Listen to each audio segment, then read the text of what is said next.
Hola amigas y amigos, les habla Vilma Petras, bienvenidos a una nueva edición de su programa Temas de Mujer, y hoy este programa se viste de lujo. Tengo conmigo a una de las mejores periodistas y a una gran escritora venezolana, se trata de María Elena Labot, quien por cierto además es autora de dos libros muy importantes, uno de ellos Días de Rojo y el otro La Habana sin tacones, precisamente para hablar de su carrera periodística, extraordinaria carrera, y de su incursión en el mundo de la literatura con un extraordinario éxito, y también en el mundo del espectáculo, algo de lo cual también hablaremos. Tenemos con nosotros a María Elena. María Elena, gracias por estar con nosotros. Vilma, gracias a ti por este espacio, por el recibimiento, por la oportunidad. Muchas gracias. Es un honor tenerte acá, María Elena. Por supuesto, y además es un desafío entrevistarte, porque eres una gran entrevistadora, una gran conductora de programas de opinión y análisis innovadores en la televisión venezolana, grado 33 y el más reciente en privado, que creo que fue el último, de hecho, que sí. tuviste. En Globovisión, fuiste una de las periodistas fundadoras de ese canal innovador que después muchos se copiaron el formato, pero fue irrepetible esa experiencia. Quería hablar contigo de tu carrera, de tu trayectoria, de tu incursión en el mundo de la literatura y más recientemente en el mundo del espectáculo, y por supuesto, te repito, es un gran desafío porque siempre fue al revés.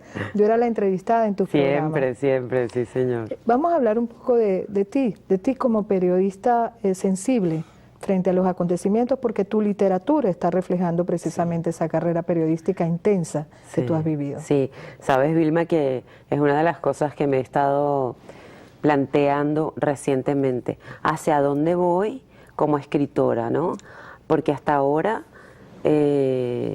mis contenidos se derivan de mi experiencia periodística. He creado personajes, he hecho historias ficcionando cosas que yo misma he vivido, y me he preguntado recientemente hasta dónde llega una cosa y la otra.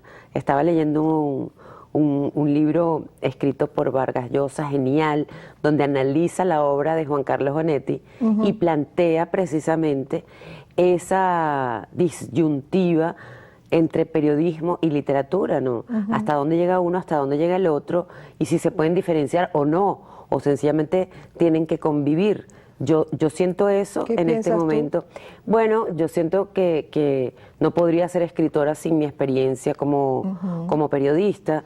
No creo que alguien pueda ser un gran escritor a los 20 años, por ejemplo. Hace falta experiencia de vida, hace falta formarse, hace falta recorrer mundo, vivir, en resumidas cuentas, aun cuando uno recree historias, sitios, panoramas, lo que tú quieras, pero tener un poco de músculo que mostrar a la hora de escribir. Y bueno, como hasta ahora el músculo que yo tengo ha sido el ejercicio periodístico, pues bueno, en mi primera novela hay los protagonistas, la pareja protagónica. Ella es una periodista y él es un fotógrafo corresponsal internacional. Un poco autobiográfico, ¿no? De tu propia experiencia. Es bastante autobiográfico en ese sentido. Eso es Días de Rojo. Eso es Días de Rojo. Y ahora, bueno, La Habana sin tacones es un libro totalmente diferente, porque no es una novela, es un libro de crónicas de viaje, un género que en Venezuela ha estado abandonado y que retomamos con La Habana sin tacones con una receptividad que a mí me asombra mucho, porque lo que quiere cada ejemplar de La Habana sin tacones que se vende es un venezolano que se sensibiliza ante un mensaje que para nosotros es muy pertinente y es muy importante. Quiero hablar un poquito de esto, pero antes quisiera mencionarte que cuando hablabas me acordaba uno de los libros que a mí más me movió cuando era bastante joven. Tengo años de juventud acumulada, así que fue el libro Un hombre, de Oriana Fallaci, también una gran periodista, que escribía desde sus vivencias. Incluso ese libro fue dedicado al gran amor de su vida, un tormentoso amor. Y después, obviamente, una mujer que marcó, yo diría, con su fortaleza intelectual, política e ideológica. Marcó momentos muy importantes, incluso yo digo, me confieso una seguidora de ella. Ella hablaba de, por ejemplo, al final de su vida, de los regímenes liberticidas. Yo asumí ese término como propio, básicamente para indicar lo que está pasando con la democracia, y transformé un término, usando esa terminología, los democraticidas, los regímenes que destruyen la democracia, utilizando sus propias herramientas. Sí. ¿Okay? Y yo quería un poco hablar de eso porque tu literatura está reflejando ese sentimiento, y por eso creo que este viaje tuyo a La Habana fue un poco de alerta emocional, intelectual, frente a la destrucción que está viviendo Venezuela, viéndose en el espejo de una sociedad destruida en su espíritu, en su esencia, y que ha sobrevivido, pero precisamente con la marca de la supervivencia. Quisiera hablar un poquito contigo de esos dos libros emblemáticos en tu carrera periodístico-literaria, digamos. Sí. Yo creo que difícilmente yo me puedo apartar de la sensibilidad que tiene todo periodista en relación a la realidad en la que vive y en relación a la realidad que observa. No digo que un escritor no periodista no lo haga, pero sí siento que es más libre que yo, por ejemplo. Yo ahora acabo de terminar mi siguiente novela, Vilma, y es... ¿Cómo se llama? ¿Podemos saber? Se llama El vuelo de la mariposa monarca. Y es una novela sobre la violencia de género. Entonces, cuando la terminé dije, pero bueno, ¿yo por qué no me puedo desprender de temas que de alguna manera son lo que tú acabas de decir? Es mi grito de protesta en relación a lo que veo y a lo que pasa, ¿no? Y digo, bueno, pues será así. A lo mejor mi característica como escritora que me estoy formando sea esa, sea llamar la atención sobre temas desde la perspectiva periodística quizá, y luego, bueno, darle rienda suelta al arte de escribir, que es una cosa, el oficio es otra. Yo te invito desde ya, no sé cuándo vas a publicar el libro, porque este programa está dedicado precisamente a temas de mujer. Mucho al tema de la violencia de género lo hemos tratado con mucha frecuencia, hemos tratado temas que tienen que ver con la emancipación de género necesaria, pendiente, con el cambio de paradigma que pudiera significar la presencia creciente de la mujer en los distintos ámbitos, incluyendo la política. Y por eso me gustaría mucho poder conversar contigo de ese libro. No quiero adelantar a mi audiencia porque creo que es la otra invitación que le haré a mi admirada periodista y amiga y escritora, por supuesto, amiga María Elena Labot, y por eso quisiera dejarlo pendiente. Pero volvamos a los dos libros emblemáticos que además fueron bestsellers en Venezuela, los dos. Sí. Que vendieron como pan caliente, ¿no? El primero fue una experiencia extraordinaria porque me invitaron de la Feria del Libro de Bogotá, se hizo una edición colombiana y allá fui a presentarlo con el primer libro, una cosa que es realmente estimulante y bueno, es la panacea para todo escritor poder estar en ese encuentro mundial de escritura. Y el segundo, La Habana sin tacones, tiene ya cerca de 20.000 ejemplares, que es una cosa realmente impactante. Yo creo que en el mercado venezolano, pero me atrevería a ir un poco más allá también. Sí. El parámetro son 3.000 ejemplares y uno se siente contento. Pero ya vamos por 20.000, Vilma, y eso quiere decir algo. Quiere decir que la gente quiere saber a través de alguien a quien le cree, porque bueno, mal que bien fueron 18 o 20 años al aire, ininterrumpidamente, haciendo un trabajo de análisis, de interpretación, para dárselo a la gente. Y con una altísima credibilidad. Si esté o no esté de acuerdo, pero una opinión seria, digamos, no radical, no sesgada, seria, como debe ser el periodismo, y la gente está yendo a mirar, a ver qué es lo que ella nos dice de esto que nos están vendiendo hace más de 10 años en Venezuela. Y eso es lo que es el libro. El libro La Habana sin tacones no tiene entrevistas ni con la disidencia, ni con el gobierno. Es tu vivencia, es tu experiencia, con el cubano de a pie. Cubanos de a pie, con quienes tuve conversaciones riquísimas, francas, sensibles. Por ejemplo, un día me monté en un cocotaxi, lléveme a pasear la ciudad, y descubrí el drama de un hombre de 42 años, su enamoramiento de una mexicana, su amor imposible, su hija que le dice, crees que tienes 15, sus 4 profesiones. Uf. Y no poder seguir creciendo, el techo en la cabeza, Vilma. Así Esas cosas son las que yo creo necesario contarle a mi país para que sepan de lo que estamos hablando. ¿Y hacia dónde vamos? Claro, para que sepan de lo que nos están hablando 50 y pico de años después. Yo quería preguntarte eso porque primero me llama mucho la atención, primero que hayas podido ir. ¿Cómo te sentiste? O sea, ¿te sentiste vigilada? Yo he tenido amigos periodistas que han estado y por supuesto su trabajo se les ha complicado y han llegado como muy marcados por la experiencia. Y también he tenido personas que, porque aquí hay como una dualidad, hay el cubano inmigrante que vuelve a su país al año de haber venido para acá y no pasa nada, versus el cubano que tuvo que dejar por una razón de creencia, de vocación democrática, ¿no? Y que evidentemente ha sufrido los avatares y también la represión más insolente, grosera, hacia su persona, la persona humana y por supuesto hacia sus creencias políticas y su destino como ser humano democrático, ¿no? ¿Cómo fue tu experiencia en ese sentido? Bueno, yo me fui como cualquier turista, pero evidentemente una periodista que tiene 18 años combatiendo al aire con sus opiniones, incluso usando las propias palabras de la gente del gobierno para mostrar las contradicciones, los desaguisados, en fin, es evidente que tenían que saber que yo iba. Claro. Y sí me sentí vigilada, claro que me sentí vigilada. ¿Te pasó algo? No me pasó nada fuera de orden, pero para mí todo era sospechoso. Si era un condicionamiento previo que yo llevaba, probablemente sí, y tenía con qué. Pero no es también claro que porque eso te puede haber pasado porque también en Venezuela se ha instalado el miedo y la desconfianza. Por supuesto, tanto que yo llevé una libreta y un bolígrafo a la romana vieja, como se hacía periodismo cuando yo empecé. Yo no llevé tecnología, ni iPad, ni laptop, ni celular, nada. Yo no llevé nada que pudiera. Simplemente escribiste tus Yo me vivencias. encontré con mis orígenes y nada que pudiera servir de excusa, Vilma, para que me estuvieran ni quitando cosas, ni chequeando cosas, ni nada. Una libreta y un lápiz, calle desde la mañana hasta el atardecer, al atardecer. Por eso era La Habana sin tacones. Así es, al atardecer me encerraba a escribir a mano lo que había visto en el día.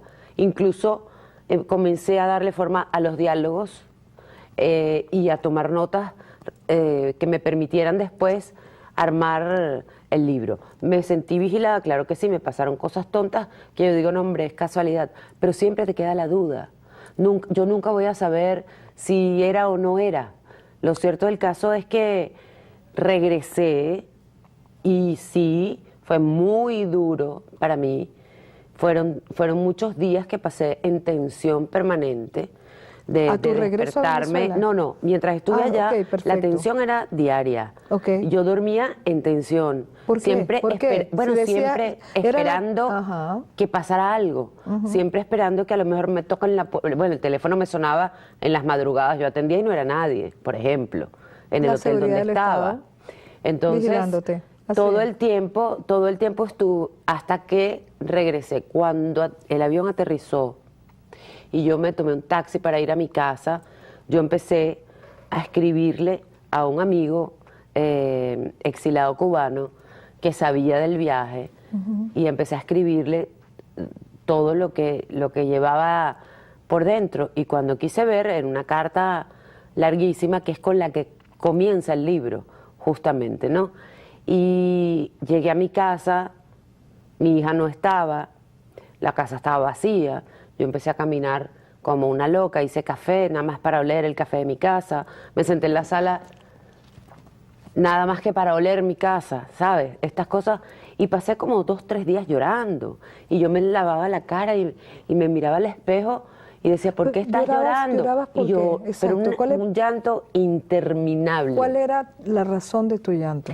Bueno, la razón de mi llanto era mirar mi casa y decir, probablemente si esto sigue así, a lo mejor ya yo no tenga casa, o a lo mejor me pase como la maestra de escuela que me encontré de 30 años, viuda con 2 niños y en la calle, porque el régimen no cumple lo que promete.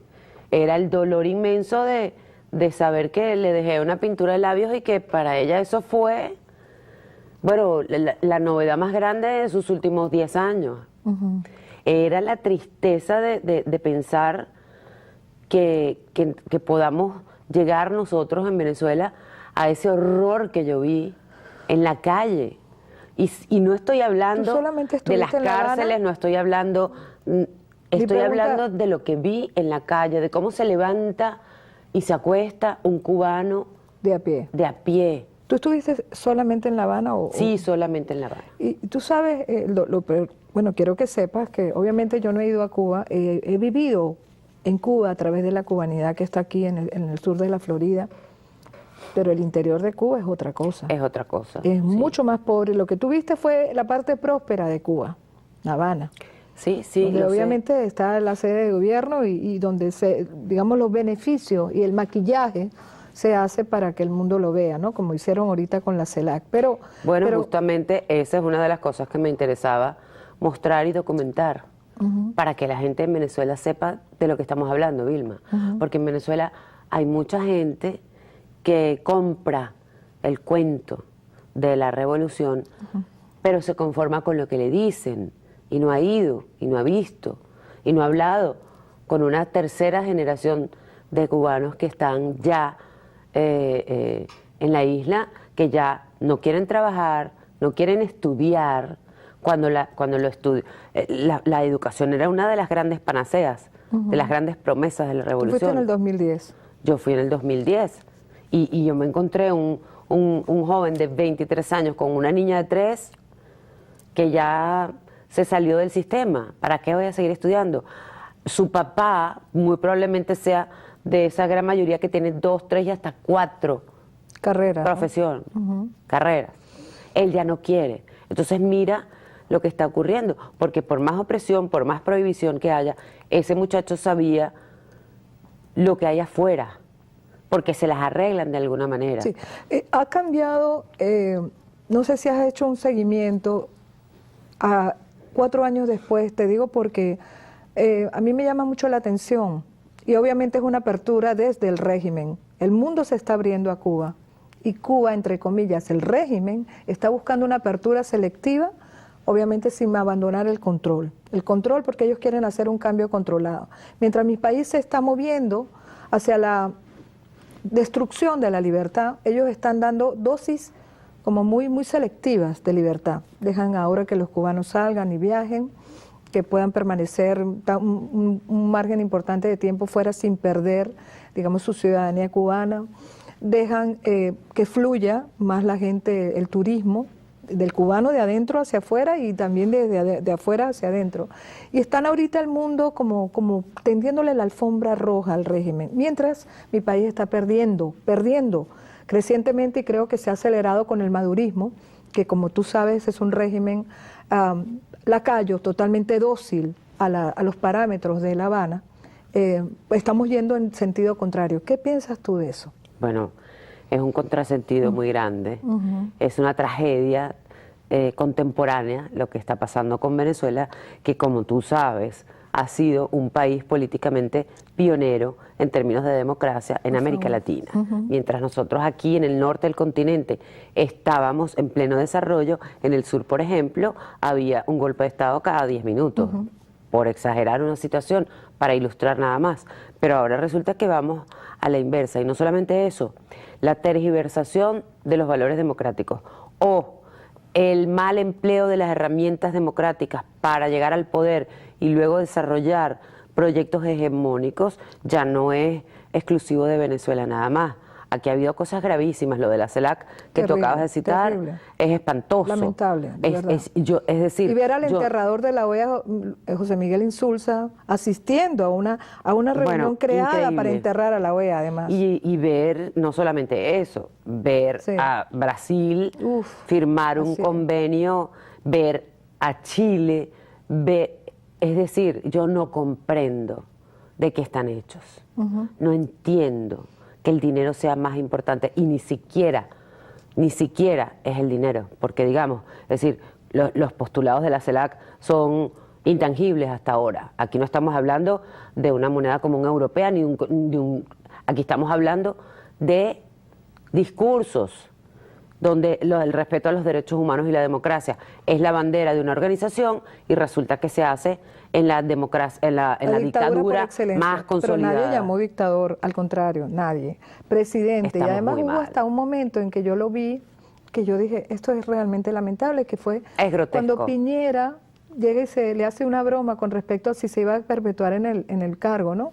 Digo, no, esto me lo dieron por un año, usted se refiere a que yo tengo 50 años, y entonces Qué este risa. hombre reconoce en medio de Imagínate. las risas de todos los líderes que están presentes, que lleva más de 50 años oprimiendo a su pueblo sin una elección democrática, transparente. No, es terrible y yo creo que esto lo que hace es pescar el lado negro que todos tenemos, porque por Dios santo, no se dice que Chile y Brasil son los líderes, las potencias de América Latina en términos democráticos, de desarrollo económico, de diplomacia, incluso. ¿Qué hacen ahí? Bueno, y México, ¿Qué es lo que estamos haciendo? México siempre fue bastante, digo, hoy día flexible con Cuba, pero ver a Peña Nieto ahorita tendiéndole también a su manera la alfombra roja y prácticamente diciendo que van a tener excelentes relaciones económicas en adelante y todo el mundo tratando de pescar en eso que presuntamente se está abriendo en la economía cubana, que no le llega al cubano de a pie que tú viste y que tú conociste. Si tú analizas la lista de oficios permitidos en la supuesta apertura, te pones a llorar otra vez. Sí. Cortar cabello. Los cuentapropistas le llaman. Pero por Dios santo, ¿a quién le están tomando el pelo? Así es.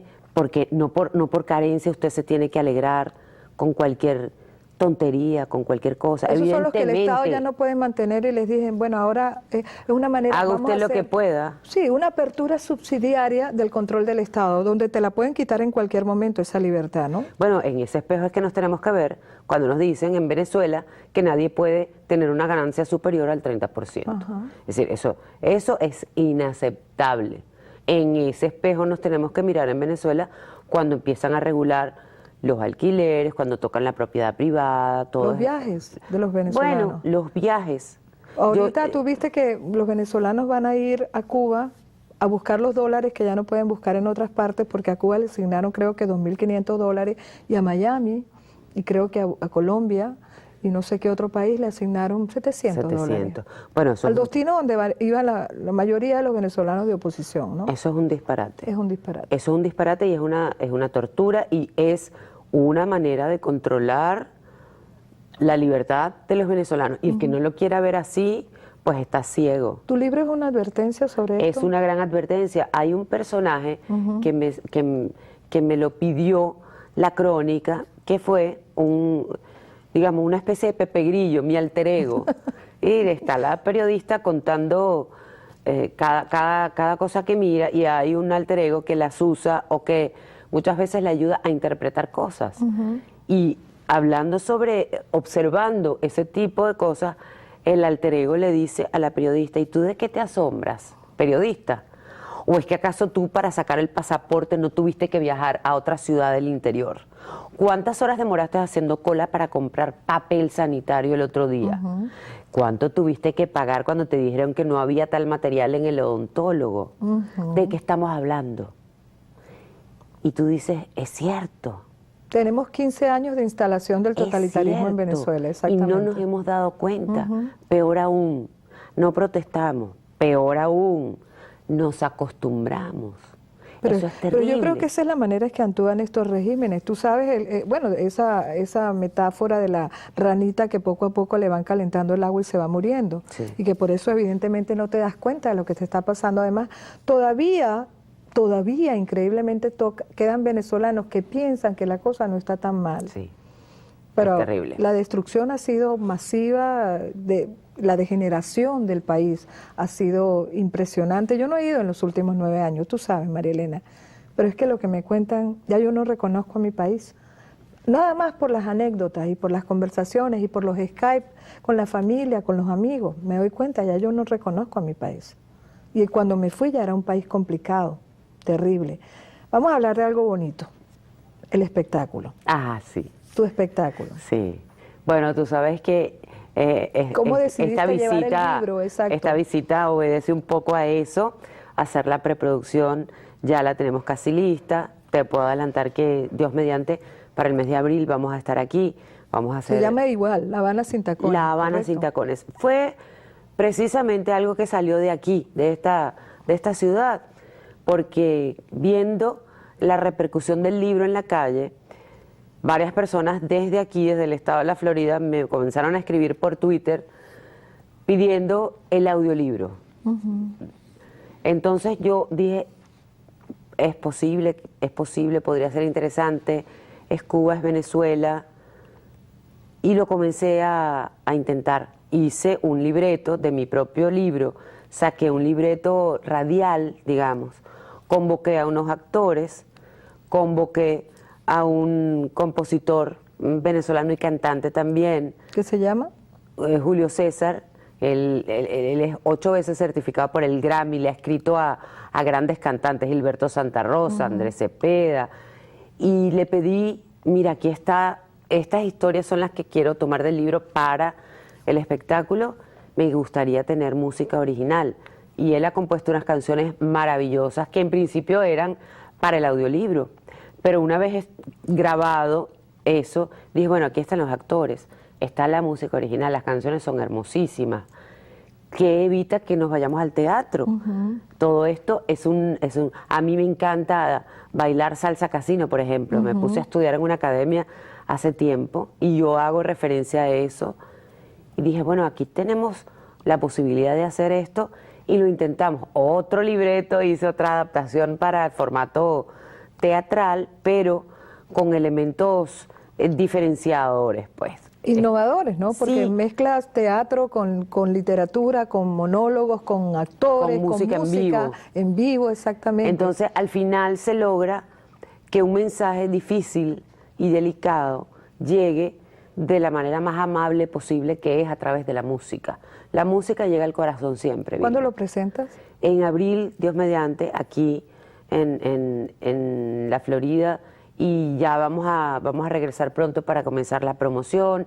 Tenemos que decirle a la gente que vamos a incorporar talento local. Qué belleza. Que tenemos muchos venezolanos aquí, pero también muchos amigos de Cuba.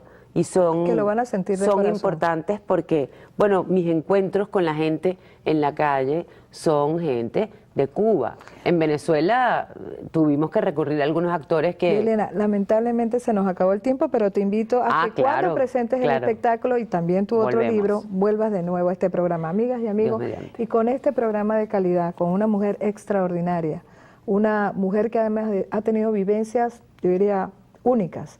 Quedo ustedes para una próxima edición de su programa Temas de Mujer, donde tendré otra mujer de calidad como mi amiga María Elena Lavoz. Gracias por estar con nosotros. Gracias a ti.